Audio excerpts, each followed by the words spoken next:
रूप में। लेकिन अभी ये कुंजबिहारी अष्टकम को हम थोड़ा सा पाठ करने का प्रयास करेंगे। वैसे आपके आराध्य विग्रह है इधर के, जैसे सबके आराध्य विग्रह है, लेकिन ये दो जो अष्टकम है उसको गाने से आपको आपके आराध्य विग्रह के प्रति जो प्रेम है वो बढ़ेगा। अंततः हमको कृष्ण प्रेम जो है उसको ही प्राप्त करना है, उसके लिए अभ्यास करना है। जिन विग्रहों की आराधना करते हैं उन विग्रहों के विषय में रूप गोस्वामी पाद ने पहले से लिख के रखा है 2 स्तोत्र। तो सभी स्वरूप कृष्ण हैं, वही कृष्ण हैं, और राधा रास बिहारी भी कृष्ण है, राधा गोपीनाथ भी कृष्ण है, लेकिन फिर भी रसभेद जरूर है। तो कुंज बिहारी नाम ये बड़ा विशेष नाम है। एक तो रास विहारी, एक कुंज विहारी। तो दोनों में अंतर क्या बताओ? रास करने के बाद भगवान कुंज में प्रवेश करते हैं तो वही है कृष्ण, लेकिन फिर भी उसके अंदर कुछ यही विशेषता होती है। विशेषताओं को आस्वादन करना उसको रस कहा गया है। सबको मालूम है श्री कृष्ण भगवान है, लेकिन किस प्रकार का भगवान है इसको आस्वादन करना उसको रस कहा गया है। और जैसे कृष्ण भावना का रस को जैसे आस्वादन करोगे, भागवत का रस को आस्वादन करोगे, ये भौतिक रस तो अपने आप दूर हो जाएगा। ये भौतिक रस जो है वो स्थायी नहीं होता, अस्थाई है। लेकिन ये कृष्ण भक्ति का जो रस एक बार आस्वादन कर लिया तो फिर स्थायी रूप में ये भौतिक रस जो है अपने आप दूर होता है। कोई संघर्ष करने की जरूरत नहीं पड़ती है। कुछ भक्त लोग बोलते हैं प्रभु जी बहुत संघर्ष हो रहा है। क्यों हो रहा है संघर्ष? एक ही कारण है, नाम में, भागवत में, स्तोत्रों में रस की आस्वादन नहीं हो रही है, और कोई कारण ही नहीं है। जब इस रस का आस्वादन होता है तो स्वाभाविक तरीके से आपको जो सेवा में या कोई मैनेजमेंट के हिसाब से कोई भी कष्ट होता है, तकलीफ होता है, वो आराम से सहन कर सकते हो, आराम से झेल सकते हो। नहीं तो क्या होगा, अंदर से भी माइंड का प्रॉब्लम है, बाहर से प्रॉब्लम है, और ये दोनों मिलके बहुत बड़ा विस्फोट होता है बहुत समस्या आती है। और हमारे आचार्य इतने अद्भुत है कि कृष्ण की लीलाओं को बहुत मधुर मधुर शब्दों के द्वारा संग्रह किया है। और शब्दों का जब मिलन होता है तो उसको उच्चारण करने का जो शैली है जिसको छंद कहा गया है, और छंद का जो ज्ञान मूल रूप में शिवजी उसके प्रणेता है छंद ज्ञान का। वैसे तो अनेकों छंद है, बहुत सारे छंद है, एक नहीं दो नहीं, जितना उतना छंद है। लेकिन कुछ ऐसे छंद है लीलाओं को वर्णन करने के लिए बहुत उपयुक्त है। उन छंदों में एक छंद है, उसका नाम है मालिनी छंद। मालिनी छंद जो है वो बड़ा उपयुक्त छंद है, बहुत सुंदर छंद है। 8 और 7 यति 8 अक्षरों के बाद आता है। यति मतलब आपको एक गैप देना पड़ता है, उसको यति कहा गया है। वैसे शार्दूल विक्रीडितम एक छंद है, उपेंद्र वज्र, इंद्र वज्र, वैसे बहुत प्रकार के छंद हैं। उनमें से मालिनी छंद का जो गणना होती है, ना ना मामा यया, ना ना मामा यया, ये मालिनी छंद का विभाग है, वृत्ति है। ना ना मामा यया युतेयम मालिनी भोगलोकै ये मालिनी छंद का परिभाषा है। वैसे तो आजकल बच्चों को सिखाई नहीं जाता, लेकिन हम बचपन में हमारी भाषा में, तेलुगु भाषा में ये बहुत मार पड़ती थी अगर थोड़ी गलती होती तो छंद में। एक एक अक्षर लघु और हलु के बीच में विभाजन होता है, लघु और गुरु, लघु गुरु। कुछ अक्षरों को लघु कहा गया है, कुछ अक्षरों को गुरु कहा गया, और उसका 3-3 विभाजन होता है। और उसके अनुसार उसका क्या गण है उसका मान्य होता है। उसके बाद में कैसा ट्यून बनता है उसके अनुसार उसका छंद निर्णय होता है। ये छंद का ज्ञान उसके द्वारा क्या होता है, जब आप उच्चारण करोगे तो बराबर उच्चारण होता है। नहीं तो हम कुछ भी कर देते हैं। जब भी कोई आचार्य कुछ स्तोत्र को रचना करना चाहते हैं, सबसे पहले वो क्या करते हैं, छंद का निर्धारण करते हैं। मुझे इस छंद में भगवान का स्तोत्र का रचना करना है, वो निर्णय कर लेते पहले।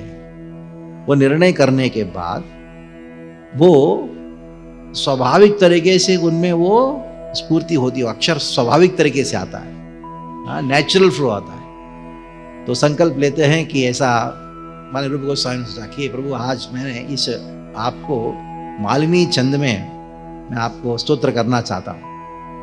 वैसे संकल्प लेने मात्र धड़ धड़ धड़ निकल जाता है उनके मुख से।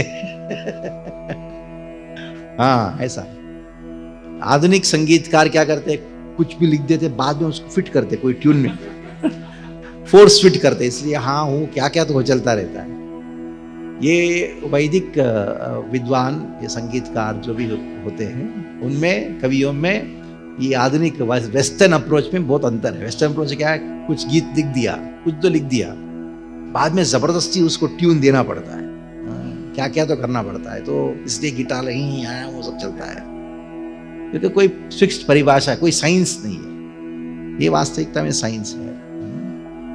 तो कुंज विहाराष्टकम द्वितीयम कुंज विहाराष्टकम नमः कुंजा विहारिणे। नमः मैं प्रणाम करता हूँ किनको, कुंज विहारिणे।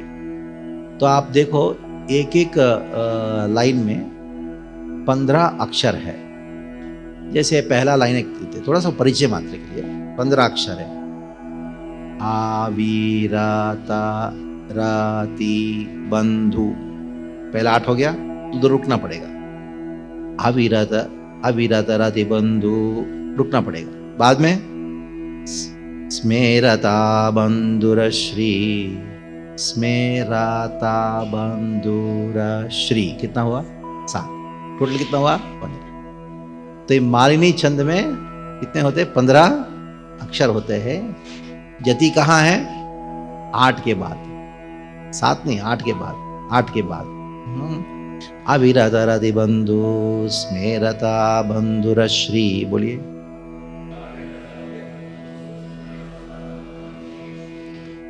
देखिए थोड़ा सा किसको अभ्यास होने के बाद उसको अपने ट्यून के अनुसार, आपको आनंद के अनुसार गा सकते, लेकिन महत्वपूर्ण क्या है, यति। हाँ, कोई बंगाल से कोई है तो अपना ट्यून के अनुसार कुछ करता है, कोई ध्रुपद का संगीतकार है वो अपने ट्यून, लेकिन उनका जति जो है, सबसे पहले प्रशिक्षण होना चाहिए इसी ट्यून में। बाद में आपको आपकी जो भगवान ने जो कला दिया है आपको, उसको जितना प्रयोग करना कर लो, कोई प्रॉब्लम नहीं है। कोई कितना प्रयोग कर रहा है। जैसे कोई बड़ा संगीतकार है, अविरत बंधु मेरा था बंधुरश्री, कुछ भी गा सकता है, लेकिन यति जो है वो महत्वपूर्ण है। तो लेकिन पहला ट्रेनिंग जो है वो उसी प्रकार के जो ट्रेडिशनल ट्यून में उसी का अनुसार होगा। ठीक है, नेक्स्ट टाइम नहीं है। कवलित इव राधो पांगभंगी तरंगै,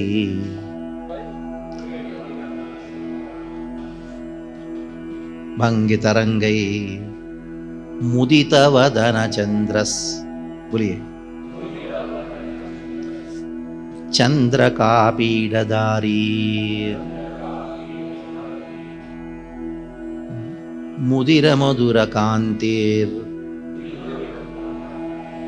भाति कुंजे विहारी। क्लियर हो रहा है? 8 के बाद रुकना है, बाद में आपको आगे बढ़ना है। तो ये पहला जो श्लोक में रूप गोस्वामी पाद ने किसका वर्णन किया, विहारी। कृष्ण का नाम है विहारी, और विहारी कहाँ है वो, कुंजे, भाति कुंजे, कुंजे विहारी, यानी कुंज में विहरण करने वाले हैं। और कुंज में जब कृष्ण विहरण कर रहे हैं, भाति, भाति का अर्थ क्या है, भाति का अर्थ क्या है, जो चमक रहे हैं, जो कुंज में कृष्ण वो चमक रहे, भाति कुंजे विहारी। यानी इस अष्टकम में वो कुंज में विहरण करने वाले जो कृष्ण हैं उनका वर्णन हो रहा है। इसलिए इस अष्टकम के आखिरी लाइन के जो आखिरी भाग है उसके अंदर हर जगह यही आता, क्या होता है? भाति कुंजे विहारी, भाति कुंजे विहारी, भाति कुंजे विहारी, 7 अक्षर लास्ट पार्ट का। अभी कैसे हो कृष्ण? अविरत रति बंधु स्मेरता बंधुरश्री, पहला लाइन देख लो। अविरता रति बंधु, रति बंधु का अर्थ क्या है? हमेशा मन में एक ही विचार रहता है कृष्ण का, मैं रमण करूं, मैं रमण करूं, मैं रमण करूं। जब साक्ष्य रस का लीला चलता है कृष्ण का, आजू बाजू सब कौन है? ग्वाल बाल है, लेकिन फिर भी उनका मन में केवल और केवल गोपियां ही मन में आती है। अविरत देखो, साक्ष्य रस की लीला क्यों करते हैं भगवान? माधुर रस का आस्वादन करने के लिए करते हैं। और जब भी कभी वात्सल्य रस होता है को आस्वादन करना है, श्रीमती राधा रानी और गोपियों के बिना वात्सल्य रस भी आस्वादन नहीं हो पाएगा। हर माँ का ये इच्छा रहता है, क्या इच्छा रहता है? अपने बच्चे को खिलाऊं, लेकिन मेरे अपने हाथों से खिलाऊं।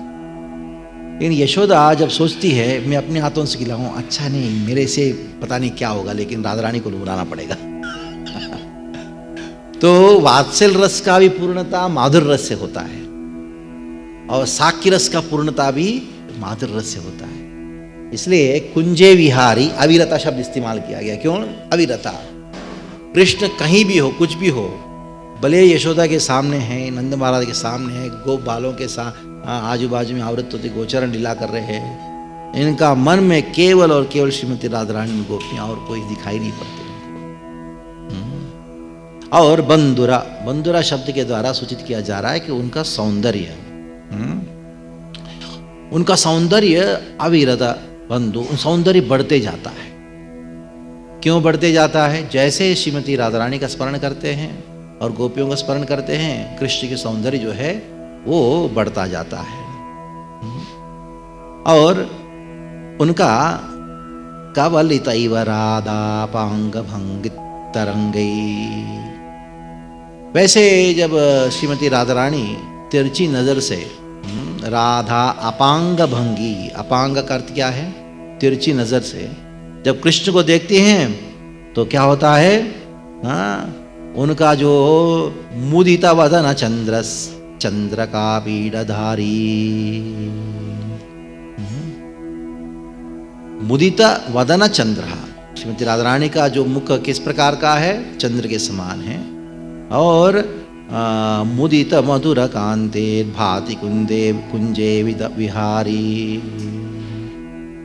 जब राधा रानी का तिरछी नजर से राधा रानी देखती है कृष्ण को, वो कृष्ण विदीर्ण हो जाते हैं, विदीर्ण हो जाते हैं।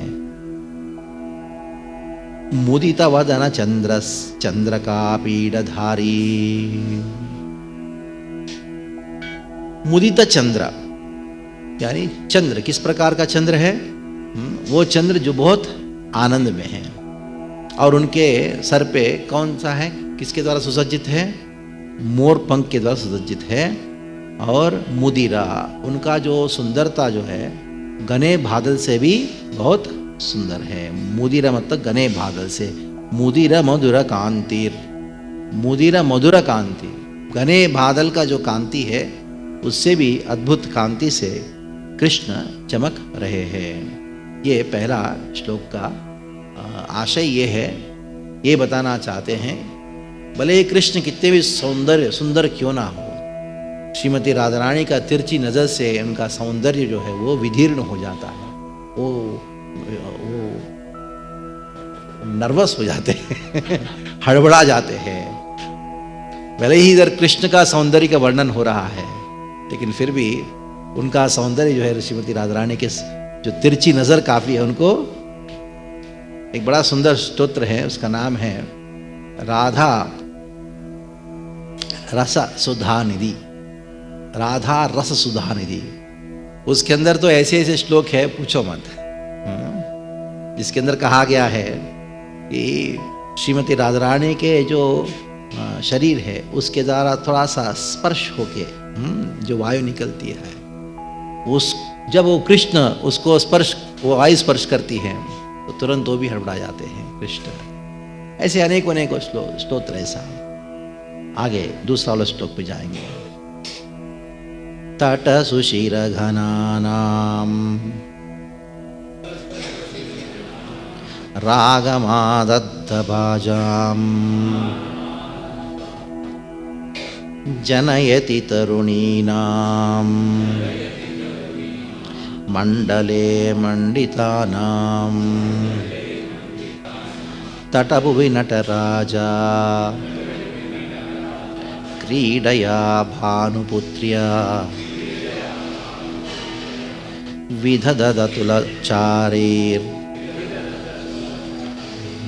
भाति कुंजे विहारी।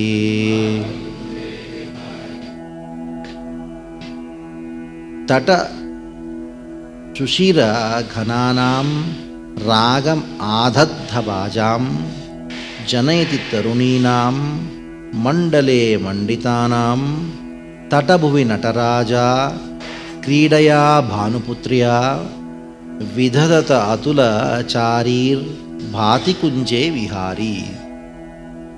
शब्द बहुत महत्वपूर्ण होते हैं। वैसे तो आजकल बच्चों को या शिक्षा प्रणाली में किस प्रकार उच्चारण करना चाहिए, कुछ भी बोल तो चल जाएगा, ऐसा है। टेक्निकल होना चाहिए बस।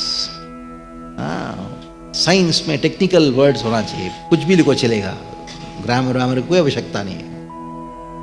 तो एक एक शब्द बहुत महत्वपूर्ण है। वो किसने लिखा? रूप गोस्वामी पाद ने लिखा। किसके लिए लिखा? किसका वर्णन करते हुए लिखा? कृष्ण का वर्णन करते हुए लिखा है। उससे बढ़कर कुछ हो सकता है क्या?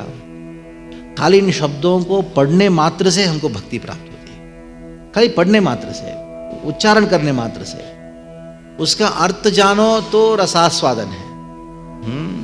अर्थ नहीं भी जानोगे, खाली उन शब्दों को पढ़ने मात्र से, तटभुवि नटराजा, बस देखो एक वर्ड काफी है, एक लाइन काफी है आपका पूरा दिन भर का कृष्णा कॉन्शियसनेस के लिए। एक लाइन काफी है। तटभुवि नटराज, वो घूमता रहेगा। आपने स्तोत्र पढ़ा ना तो मन में वही घूमता रहेगा, जैसे वो टेप घूमता है ना, ऐसे मन में वो चलता रहेगा। ये 8 श्लोक, उनमें से खाली एक शब्द या एक लाइन जो आपको पसंद आ गया, आपको अगर एक लाइन भी पसंद आ गया, ये समझ लो आप कृष्ण के लिए पसंद आ गए। इतना शक्ति है इसमें। ये बातें मैं अपनी ओर से नहीं कह रहा हूँ, हमने सुना है, बड़े वरिष्ठ वैष्णवों से ये बात सुना है। उन्होंने कहा, ये बड़े महान वैष्णव हैं, उनके मुख से हरिकथा का श्रवण कर रहा था। दक्षिण भारत के हैं, गौड़ी संप्रदाय के नहीं, मध्व संप्रदाय के। ने कहा कि अगर आपको भागवत पसंद आ गया, तो ये समझ लो कृष्ण के लिए आप पसंद आ गए। If you like Bhagavatam, Krishna likes you. बड़ा अद्भुत बात है। वैसे ही स्तोत्र में भी अगर आपको एक भी चीज पसंद आ गया, अच्छा लगा, तो कृष्ण के लिए आप अच्छे लगे, समझ लो। तो ये बात है। अभी नंद के पुत्र क्या कर रहे हैं? नंद के पुत्र ऐसा नृत्य कर रहे हैं, डांस का स्टेप कर रहे हैं। कहाँ कर रहे हैं वो? तट सुशिर घनानां रागमादद्धभाजां जनयति तरुणीनां मंडले मंडितानां तटभुवि नटराजा क्रीडया भानुपुत्र्या विदधत तुलचारैर्भाति कुंजे विहारी। विदधत अतुलचारी, विदधत, अतुल मतलब अनकंपैरेबल, चारी का अर्थ क्या है? स्टेप्स। उनका जो डांस का स्टेप्स है कृष्ण का, वो कैसा है? अतुला। अतुला मतलब इनकंपैरेबल। ये गोपियों ने अनुभव किया। सारी गोपियां सोच रही थी कृष्ण मेरे साथ में, कृष्ण मेरे साथ में, रास चल रहा था।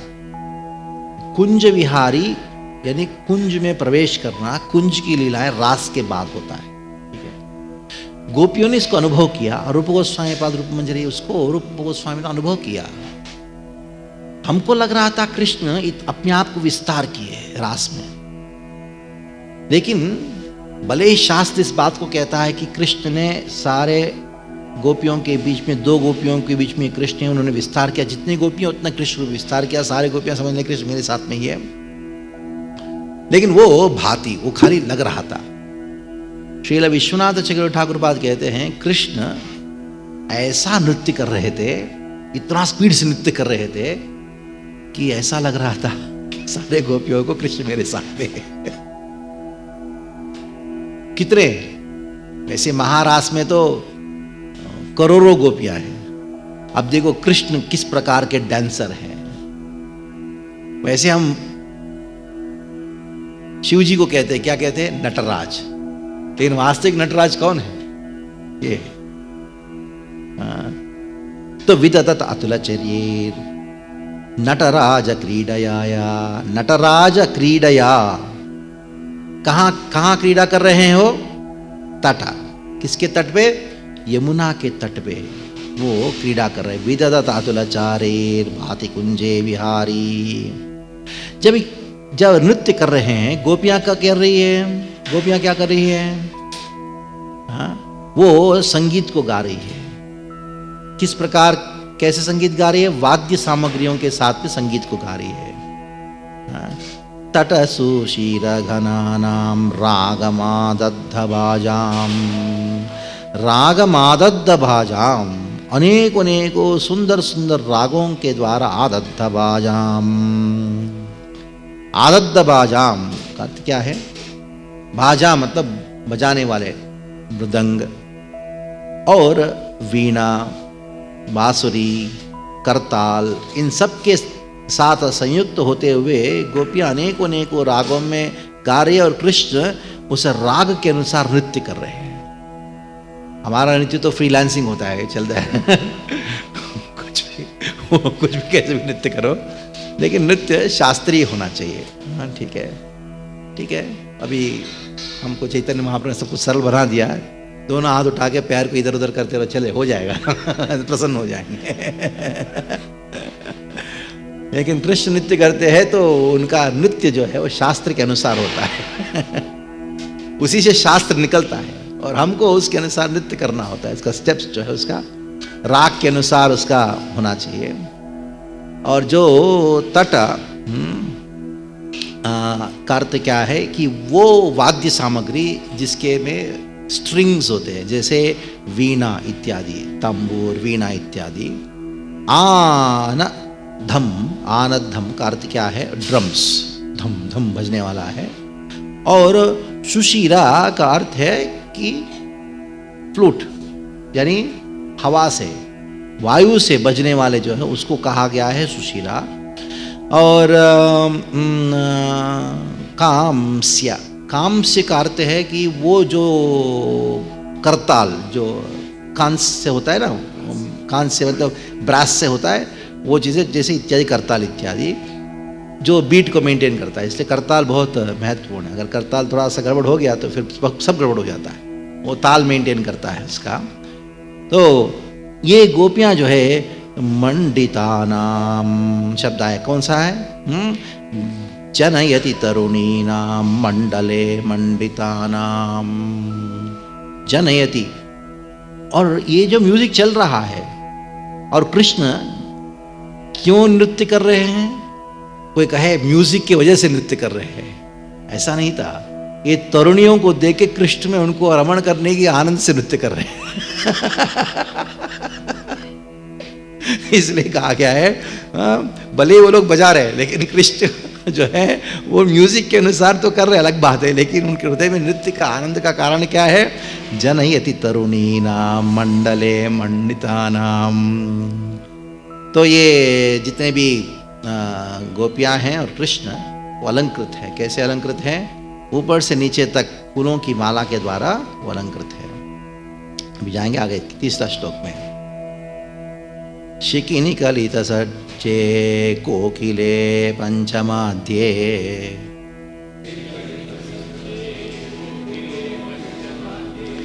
स्वयमपि नववंश्योद्धामयन् ग्राममुख्यम्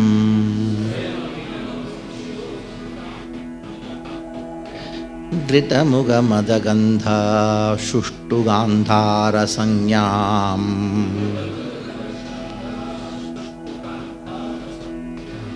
त्रिभुवनधृतिहारी भाति कुंजे विहारी।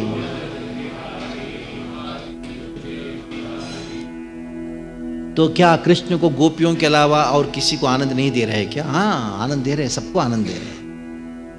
वैसे मन में तो केवल गोपियों को आनंद देना, लेकिन कृष्ण जब गोपियों को आनंद देना चाहते हैं, उस आनंद देने की प्रतिक्रिया को देके सारा जगत आनंद से आप्लावित होता है। बस आप कहोगे अरे कृष्ण और गोपियों के बीच में लीला है, मेरा क्या लेना देना? नहीं, यही बस कृष्ण गोपियों को आनंद प्रदान करते हैं, और ये आनंद प्रदान करने की प्रतिक्रिया को दर्शन करने मात्र से हर एक जीव आनंद से आप्लावित होता है। ये गौड़ीय धारा है। ऐसा नहीं मैं कृष्ण के साथ में रहूंगा, नहीं। गौड़ीय धारा क्या है? कृष्ण गोपियों को आनंद दे रहे हैं और गोपियां कृष्ण को आनंद दे रही है, और हम क्या करेंगे? उस आनंद का आदान प्रदान को दर्शन करके, अनुभव करके हम आनंद को अनुभव करेंगे। ये गौड़ीय धारा है। ऐसा नहीं कि कृष्ण सामने है, मैं कृष्ण के साथ में हूं, नहीं। जो नंद महाराज के पुत्र शिखिनिकलितसज्जे कोकिले पंचमाध्ये, कोकिला, वो कोकिल नृत्य कर रहा है, और जितने भी पक्षियां हैं, कोयल हैं, वो भी बहुत आनंद को अनुभव कर रही है। जैसे कृष्ण अपनी बांसुरी बजा रहे हैं तो वो नृत्य कर रहा है, कौन? मयूर। और गा रहा है क्यों? कोकिल। और बिना कोई हिचकिचाते हुए सब आनंद में। अभी इनका जो गान है, गंधर्व है, गांधर्वता जो है, यानी संगीत का जो विद्या है, इतना अद्भुत है कि कृष्ण ने सोचा कि मैं अपने जो बांसुरी है, उस बांसुरी में अपना प्रेम भर दूं और उस प्रेम के द्वारा सारा जगत को आप्लावित करूं। उनका शरीर से अद्भुत सुगंध उत्पन्न हो रहा है। वो सुगंध ऐसा है कि सारा तीनों जगत को क्या कर रहा है?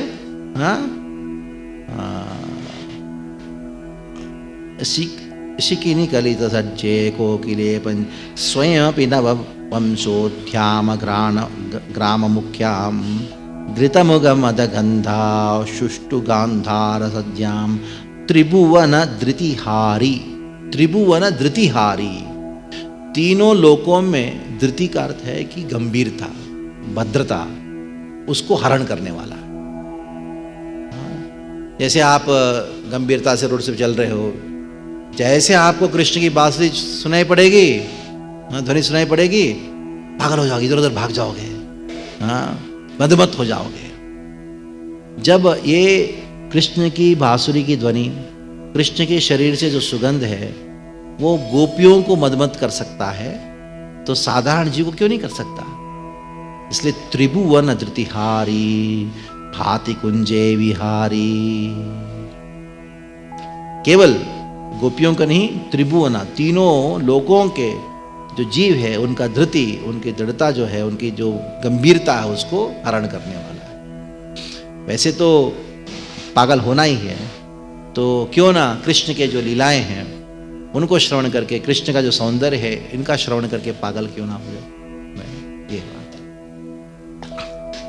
चौथा, अनुपम कर शाको पात राधांगुली को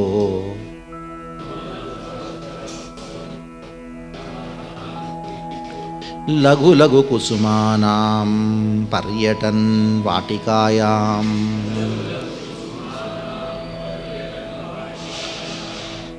सरभसमनुगीत चित्रकान्तिभिरुच्चैः व्रज नव युवतीभिर्भाति कुंजे विहारी।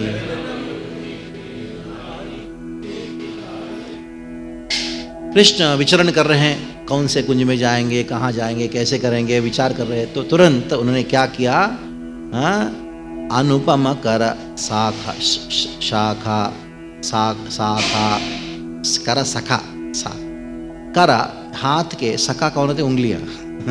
कृष्ण ने क्या किया, अपनी उंगलियां, किस प्रकार के कृष्ण की उंगलियां, अनुपमा, उनका कोई उपमा है ही नहीं, वैसे अनुपमा कर शाखा, पातर राधा अंगुली को, राधा रानी के उंगलियों को कृष्ण ने अपनी उंगलियों से उन्होंने धारण किया। कर शाखा मतलब हाथ के सखा, कर शाखा कहा गया है, हाथ के जो सखा। देखो कितना बड़ा, इंग्लिश में एक ही वर्ड है फिंगर लेकिन हमारा इमेजिनेशन कितना अद्भुत है। काव्य कहते हैं इसको, काव्य का शैली इस प्रकार का है। अभी उंगलियों को वर्णन करोगे, ये फिंगर है, इतना आनंद नहीं आएगा। और उसी को वर्णन करोगे, कर शाखा, हाथ के सखा है। मान आपके पास उंगलियां नहीं है, हाथ होके क्या करेगा बताओ। तो इसलिए हाथ के मित्र है कौन सखा, हाथ के साथ में रहने वाला वह उंगलियां। और कृष्ण ने क्या किया, उन्होंने इधर उधर भ्रमण करते करते करते वाटिकायाम, वाटिका मतलब जो लघु लघु कुसुमानाम पर्यटन वाटिकायाम, पर्यटन वाटिकायाम, ये सब स्मरण के लिए उपयुक्त शब्द है। कृष्ण क्या कर रहे हैं, श्रीमती राधा रानी के जो उंगलियों को धारण करके धीरे धीरे धीरे, लघु लघु मतलब धीरे धीरे चल रहे हैं। कहाँ चल रहे हैं, कुसुमानाम वाटिकायाम। कौन सी वाटिका है, कुसुमा, फूलों की वाटिका। ये आजकल का गार्डन नहीं है, वो पुष्प नहीं होते, उसको सुगंध नहीं आता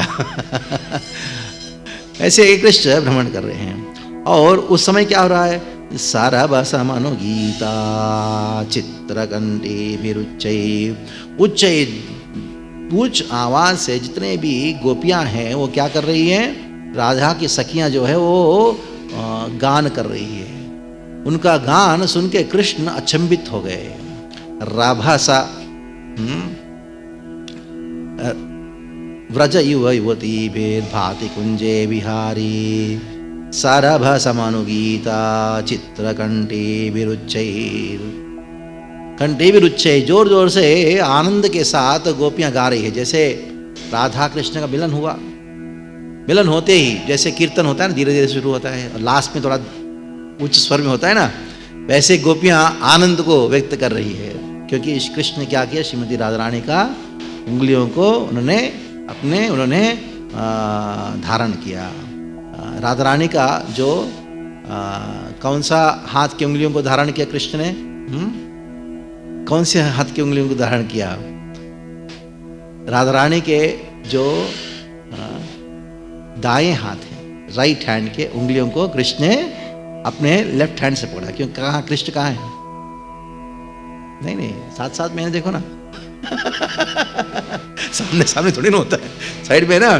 तो कृष्ण का कौन सा हाथ का है, लेफ्ट हैंड से, राधा रानी कौन सा हैंड, राइट हैंड का उंगली पकड़ के वो भ्रमण कर रहे हैं, ठीक है। और गोपियां जो अभी उच्च स्वर में गाना प्रारंभ किया। पांचवा, आहिरूप कृतलास्ये कीचकार्द्रब्धवाद्ये,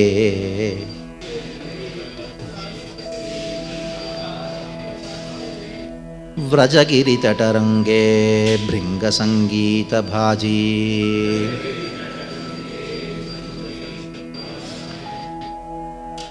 विरचित परिचर्याश्चित्रतुर्या त्रिकेण,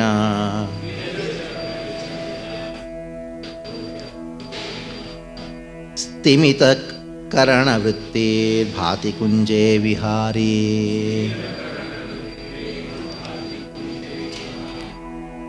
अभी गोवर्धन का स्मरण कर रहे हैं रूप गोस्वामी पाद। गोवर्धन का स्मरण क्यों कर रहे हैं, क्योंकि गोवर्धन कौन है, हरिदास वर्य है, हरिदासों में सर्वश्रेष्ठ है। उधर गोवर्धन के ऊपर एक बड़ा सा एक ऐसा मंडल है जहाँ कृष्ण और राधा रानी की सारी लीलाओं को जितनी भी सुविधा है वो सारी सुविधा प्रदान करने की क्षमता केवल गोवर्धन में है।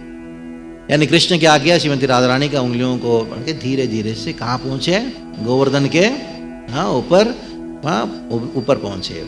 अहिरुपुकृतलास्ये कीचकारब्धवाद्ये व्रजगिरितटरङ्गे भृङ्गसङ्गीतभाजी विरचितपरिचर्याश्चित्रतुर्यस्त्रिकेण स्तिमितकरणवृत्ति भाति कुञ्जे विहारी। विरचित परिचर्य, अनेकों अनेकों प्रकार के परिचर्य चल रहा है, सेवा चल रही है। नृत्य का हो, अनेकों प्रकार के जो वाद्य सामग्रियों के द्वारा हो, कहाँ हो रहा है, सब गोवर्धन के ओर, गोवर्धन प्रदान करता है। और रंगचर्य व्रजगिरि तट रंग भृंग संगीत भाजी, रंग करते हैं स्टेज, डांस करने का जो स्थान है उसको रंग कहा गया है। श्रीरंग, रंग प्रवेश मतलब रंग में प्रवेश करने का जो डांसिंग एरिना होता है उसको रंग, स्टेज को रंग कहा गया है। रज्जन्ते सामाजिकाः रम्यते गम्यते इति रंगः। रज्जन्ते सामाजिका यानी जनरल लोगों को, बहुत सारे लोगों को, जो सामान्य लोग होते हैं उनको आनंद जहाँ से प्रदान किया जाता है उसको रंगा कहा गया है। रज्जन्ते, यहाँ जो तो इधर कौन है, गोपियों को आनंद प्रदान करने के लिए कृष्ण अभी गोवर्धन के जो ऊपर पहाड़ के ऊपर एक ऐसा रंग क्षेत्र है, उधर नृत्य करना उन्होंने प्रारंभ किया।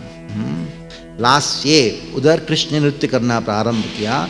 कैसे नृत्य करना प्रारंभ किया, जिस प्रकार अहिरुपु हास्यम, अहिरुपु का अर्थ क्या है, जैसे मोर नृत्य करता उस प्रकार नृत्य करना प्रारंभ किया। वो नृत्य को देख के मयूर भी लज्जित हो गया। आगे दिशि दिशि सुखसारी मंडले गूढ़लीला,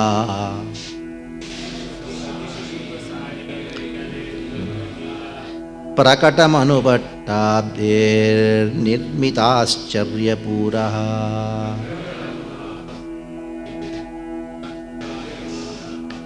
तदतिरहसि वृत्तं प्रेयसी कर्णमूले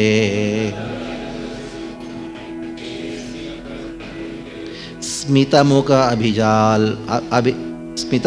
अभिजल्पं भाति कुञ्जे विहारी।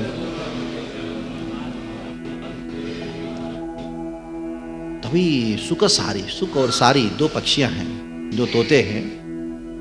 तो दिशि दिशि सुखसारी मंडलेर गूढ़लीला, तो कृष्ण और राधा रानी के बीच में गूढ़ लीलाएं होती है, उसका वर्णन सुख और सारी करने लगे। कहाँ करने लगे, दिशि दिशि हर जगह जाके करने लगे। प्रकटमनुपत्तद्भेर्निर्मिताश्चर्यपूरः, आश्चर्यपूरा, कृष्ण आश्चर्यचकित हो गए। अरे सुख सारी को कैसे मालूम पड़ा, हम दोनों के बीच में लीला, मैं राधा रानी को कान में कुछ कहा था वो भी सुख सारी को मालूम पड़ गया। कृष्ण एकदम बिल्कुल आश्चर्यचकित हो गए, वॉज अमेज्ड। तो आश्चर्यचकित हो गए, लेकिन फिर भी उनके मुख में क्या था, सुंदर हंसी था।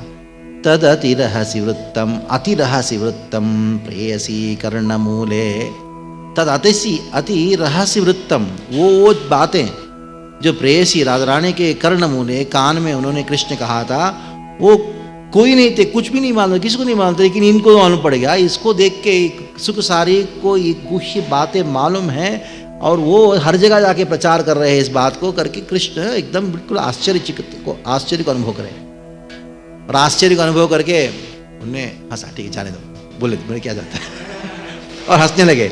स्मितमुखम अभिजल्पम भाति कुंजे विहारी, स्मितमुखम अभिजल्पम भाति कुंजे विहारी। आगे तव चिकुर कदम्बम स्तंभते प्रेक्षके की,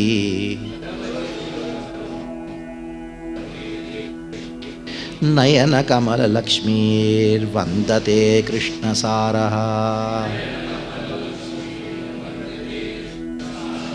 आलिरलमलकान्तं नौति पश्येति राधाम्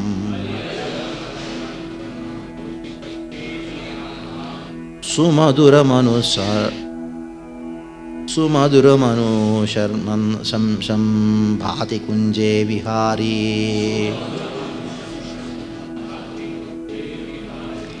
ये नंद के पुत्र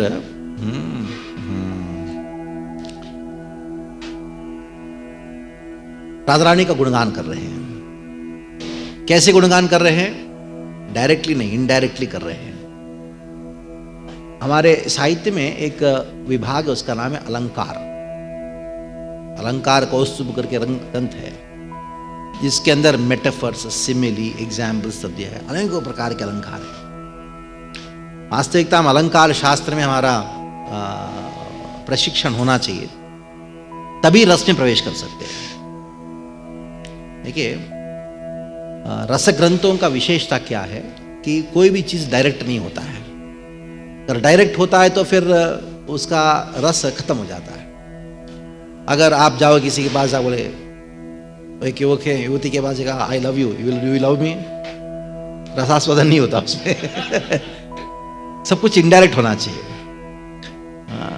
जैसे पुराने जमाने के पिक्चर में था ना, वो हीरो हीरोइन क्या करे, एक जगह हीरो रहेगा, एक जगह हीरोइन रहेगा। वो हीरो चंद्रमा को देख के चंद्रमा का गुणगान करेगा, और ये हीरोइन को मालूम है कि वो चंद्रमा का नहीं, मेरा गुणगान कर रहा है। अभी आजकल वो सब सूक्ष्म रस के जो विचार है सब खत्म हो गए। जब दोनों मिलके एकदम बिल्कुल हंगामा नहीं करेंगे तब तक वो प्रेम व्यक्त नहीं हुआ, ऐसा मान्यता है। लेकिन ऐसा नहीं। अभी इसी में कृष्ण राधा रानी का गुणों को गान कर रहे हैं। कैसे गान कर रहे हैं? किसी को निमित्त बना के गान कर रहे हैं। तो कृष्ण ने कहा, हे राधे देखो, तव चिकुर कदम्बम स्तंभते प्रेक्षके की। ये केकी देखो, कौन है केकी? क्या है? पीकॉक। मेरे को पीकॉक शब्द केकी से लगता है। हाँ, प्रेक्षा। हे राधे देखो, ये जो मयूर है, ये तुम्हारे कदम्ब को देख रही है। कदम मतलब जो बालों का जो बंधन होता है, उनको देख के, बालों की जो वृत्ति है, उनको बंधन से भी जो नीचे पूंछ जैसा है, वो देख के ये मयूर सोच रहा है कि मेरा जो पूंछ है, जिसको सारा जगत गुणगान करता है, वो भी कुछ भी नहीं होता। नयन कमल लक्ष्मी वंदते कृष्ण सारहा। कृष्ण सारहा, कृष्ण सार करके एक विशेष प्रकार का हिरण होता है। अनेकों प्रकार के हिरण है, उनमें से एक है कृष्ण सार। ये हिरण का आंख बहुत चंचल होता है, बहुत सुंदर होता है। और ये हिरण लज्जित हो गया। नयन कमल लक्ष्मी, तुम्हारे नयनों की जो लक्ष्मी, उनकी सुंदरता को देख के वंदते कृष्ण सारहा। कृष्ण सारहा, मयूर जो है, वो हिरण जो है आके प्रणाम कर रहा है तुमको। तुम्हारी आंखों की सौंदर्य देखे सोचा कि मेरी आंखों की सुंदरता कुछ नहीं, तुम्हारे सामने है राधे करके उन्होंने क्या किया? प्रणाम किया। वंदते अलिरलम अलकांतम नौति पश्येति राधाम। आगे ये जो भ्रमर है, अलिरलम अलकांतम नौति पश्येति राधाम,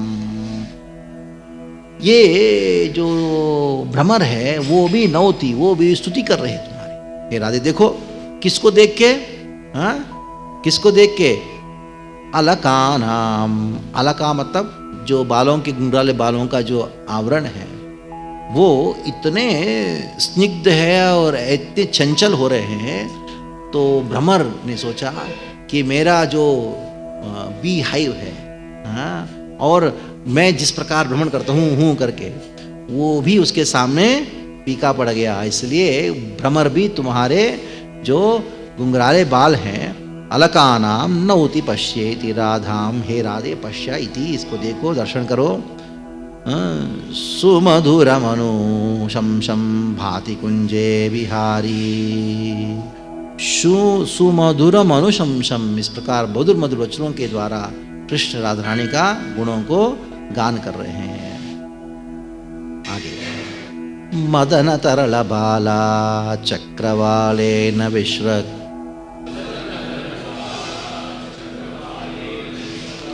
विविधवरकलानां शिक्षया सेव्यमानः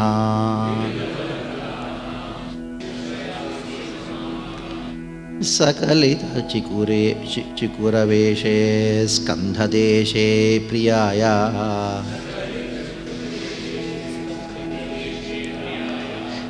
स्खलितचिकुरवेशे स्कन्धदेशे प्रियाया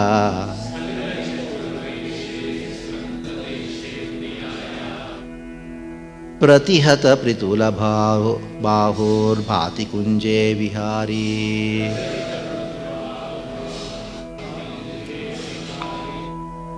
मदन तरल बाला चक्रवालेन विश्वक।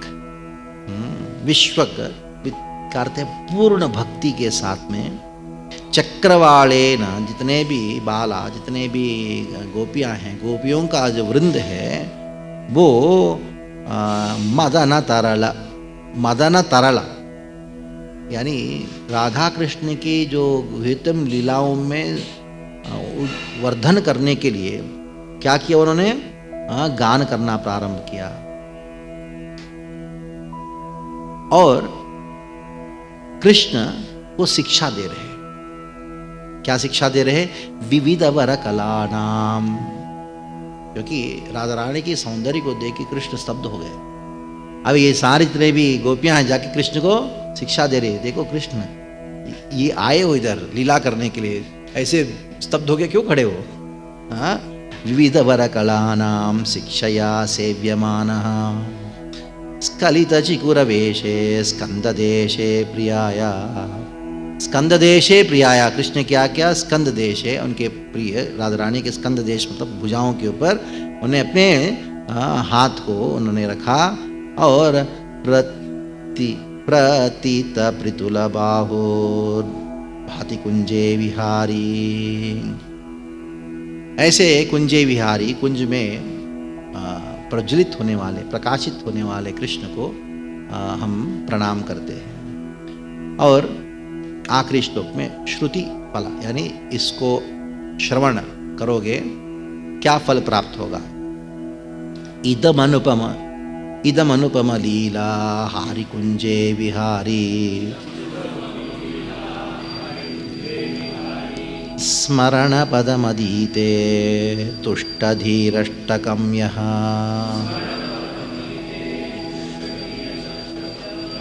निजगणवृत्त्या श्रीराधया राधितस्तं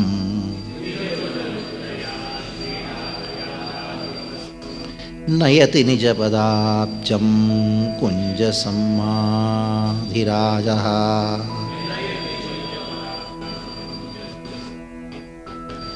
नयति निजपदाब्जं कुञ्जसद्माधिराजः।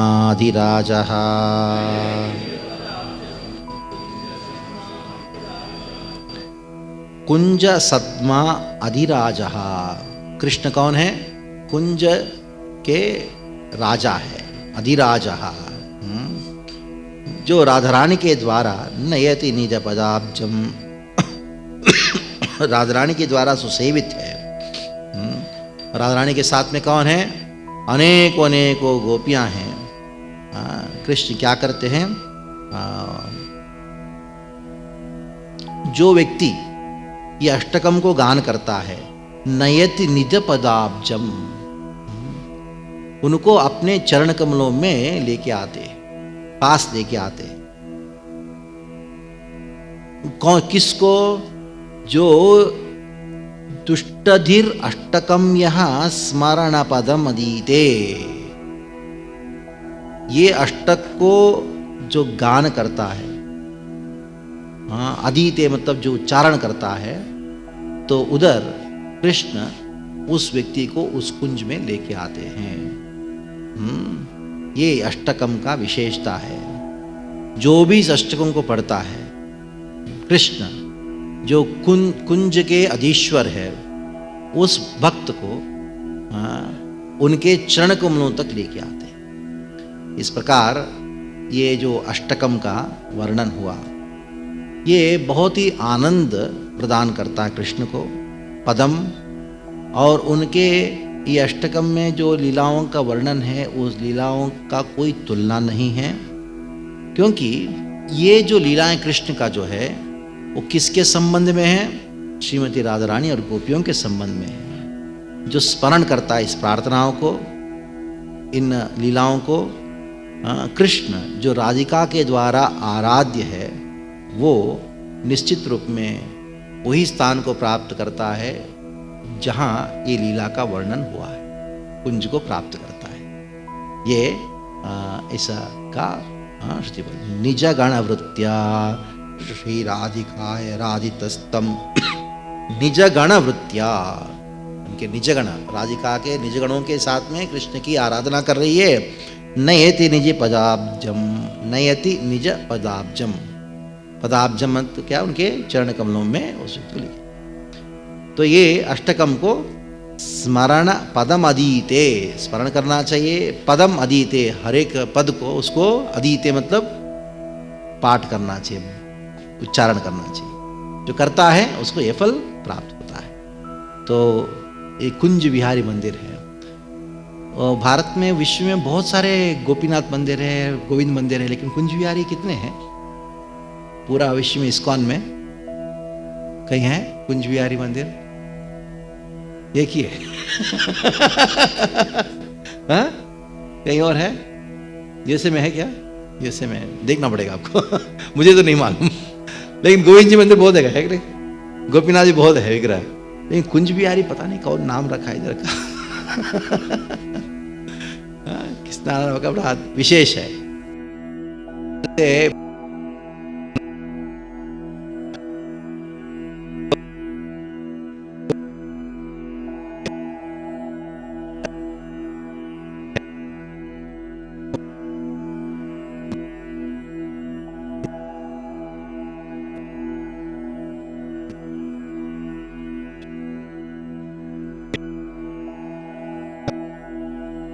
हरे कृष्णा। कोई एक आध प्रश्न या कोई टिप्पणी? हाँ,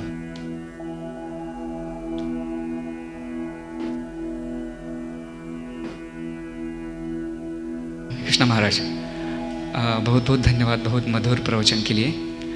मेरा एक प्रश्न था। लगभग 6 महीने पहले गुजरात में IIYC कैंप हुआ था। उस कैंप के दौरान आपने एक प्रवचन के द्वारा कहा था, एक स्टेटमेंट कहा था कि शास्त्र का हर एक श्लोक व्यक्ति है। इस स्टेटमेंट से काफ़ी मुझे प्रेरणा मिली है। तो और मैं अधिक स्पष्टीकरण चाहता हूँ जिससे हम हर एक श्लोक के साथ हमारा संबंध प्रस्थापित कर सकें। श्लोक जो है वो एक व्यक्ति है। इसके लिए मैं एक उदाहरण भी दिया था, आपको याद है? तो एक बार श्रीपाद शंकराचार्य अपने शिष्यों को बिठा के वेद सिखा रहे थे। तो वेद मंत्रों को सिखाया। उसके बाद ने कहा कि अगले दिन मिलेंगे आगे की पाठ के लिए। तो अगला दिन जो है उसका शिष्य भाग भाग के आया। तो उन्होंने कहा क्या हो गया? मैं कहा आचार्य क्या कहूँ, कल आपने सिखाया था, मैं उसको अभ्यास कर रहा था। मैं एक लाइन पढ़ रहा था, एक लाइन उच्चारण कर रहा था, मुझे दिखाई पड़ा चतुर्भुज धारण करके, मुकुट धारण करके बहुत सुंदर पुरुष, वो अपना गला को पकड़ते पकड़ते रोते रोते चिल्ला रहा है बचाओ बचाओ बचाओ करके। तो मैं सोचा, घबरा गया। मैं सोचा ठीक है दूसरा लाइन पढ़ता हूँ। और एक व्यक्ति आया भाग भाग के, वो दोबारा बचाओ बचाओ बचाओ चिल्ला रहा है। मैं घबरा गया, आपके पास कि हो क्या रहा है? तो शंकराचार्य ने कहा एक श्लोक नहीं, हर एक श्लोक का हर एक लाइन जो है एक उस श्लोक का मूर्तिमान पुरुष है जिसका अधिष्ठान देव है। तो इतना सुंदर उच्चारण कर रहा था ताकि उनकी ऐसी हालत हो गई।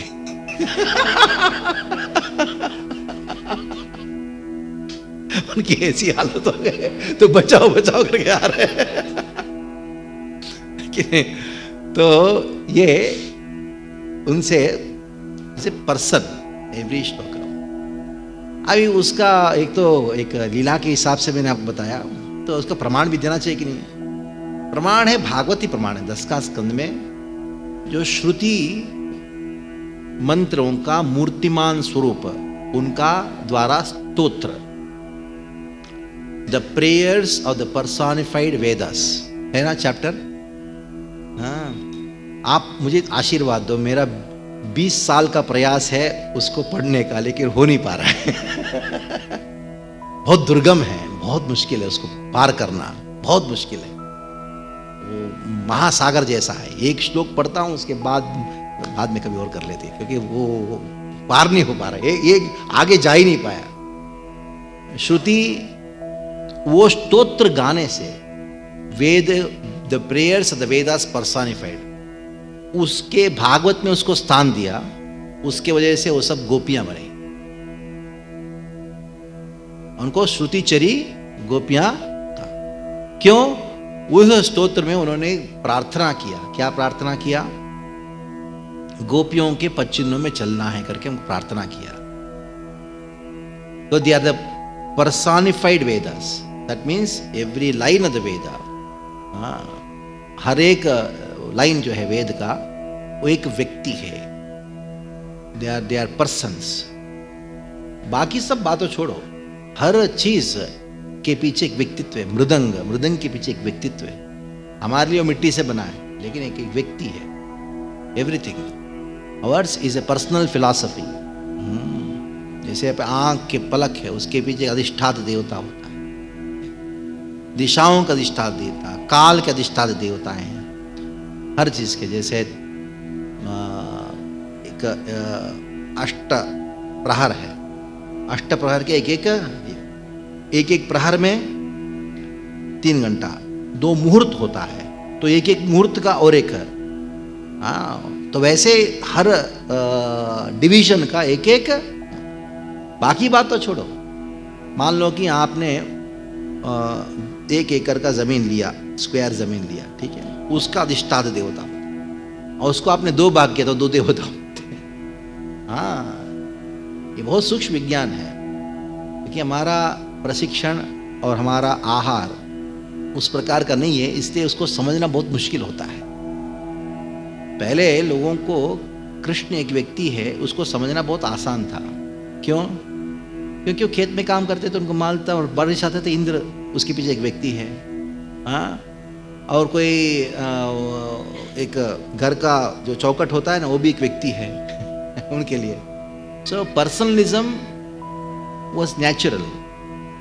ये हमारा उस प्रकार का अपब्रिंगिंग नहीं होने की वजह से कृष्ण के सामने खड़े होने पर भी हमको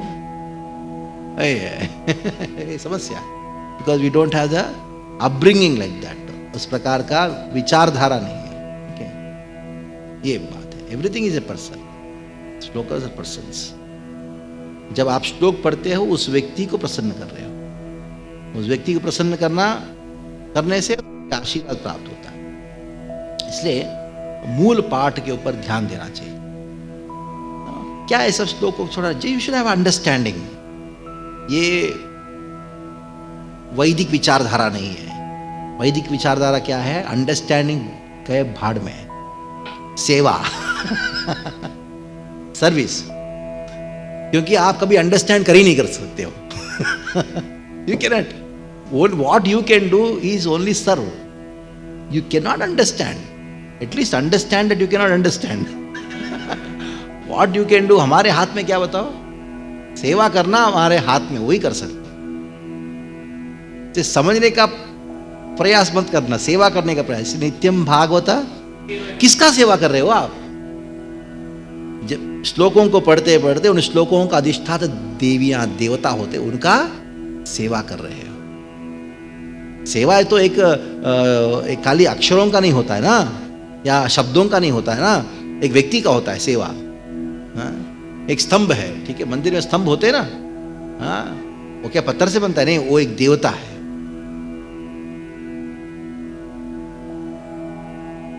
नहीं, बहुत सूक्ष्म विज्ञान है। हर चीज, खाली श्लोक की बात, हर चीज देवता। आप बोले पादुका, वो भी एक देवता है, वो भी है, उसका भी एक विशेषता है। That makes you Krishna conscious. To see everything is having a person behind it, that makes you personal. Accept the personal philosophy. Otherwise निराकारवाद, इम्पर्सनलिज्म। ठीक है। प्रभुपाद की जय, कुंज बिहारी भगवान की, राधा।